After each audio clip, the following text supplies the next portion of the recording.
Hi, I'm Mindy Jones, and today we're going to talk about how to find people to talk to, how to identify people to build your Reliv business. And two things specifically we're going to talk about is how to constantly add people to your list, because eventually you're going to run out of people that you know, and then also that your list is a circle, not a straight line.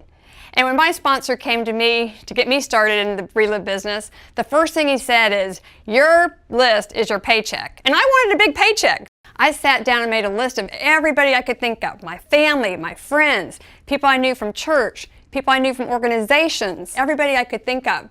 And I think one of the important things that I thought of is it's important not to prejudge.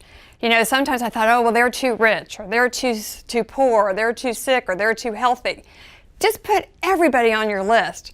One of the people that I put on my list that I really didn't think would do Reliv was a girl that was the manager of my store, Vicki, and she didn't have two nickels to rub together. But she introduced this to somebody who was an opportune moment, who introduced it to a family member, who introduced it to a very successful businessman from Australia, and I ended up opening up the entire country of Australia. It's not always who you talk to about Reliv, it's who they know. And then you're going to constantly be adding new people. You know, I try to add 2 new people today, even 24 years later, I'm always adding new people to my list. So how do you think about new people? You know, first of all, you want to be visible. You know, have your Reliv shirt on or your Reliv button, or some people have Reliv signs on their cars, and some people have, do trade shows or booths or something like that. But whatever feels comfortable to you. You want to pay attention. When you're out and about, you want to listen to what people are saying. People are telling you all day long they're tired, they're stressed out, they're overweight, they're broke, and you have the greatest opportunity just to jump in there and say, hey, I've got something that can help you. I remember one time I was going from the airport to my car after a trip, and I was on that little bus that takes you to your car, and I met this gentleman who was a sales trainer. And we exchanged business cards, and I called him the following Monday. We went and had lunch, and he really never did too much with Reliv, but he introduced me to Anna Mark Metz, who had become two of the top distributors in the company.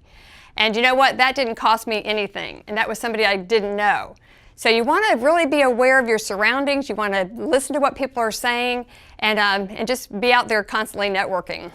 Your list is a circle too. It's not a straight line. Once you have that list, you can go back to those people 3 months later, 6 months later, years later, because you don't want to cross people off, because people's lives change. Their marital status changes, their career changes, their health changes, and the timing could be better. A couple people that said no to me at the beginning came back after they watched me for a while and came back and said yes later. One of them was my brother, who watched me for a year, and when he saw me open up Australia, he came back and said, I think I'm ready. And then my other brother was a little bit slower. It took him 16 years. When Reliv came out in the Success from Home magazine, he saw the DVD and got excited about that. So you've got your list. You can actually go online here to one of our tools that'll help you prepare your list.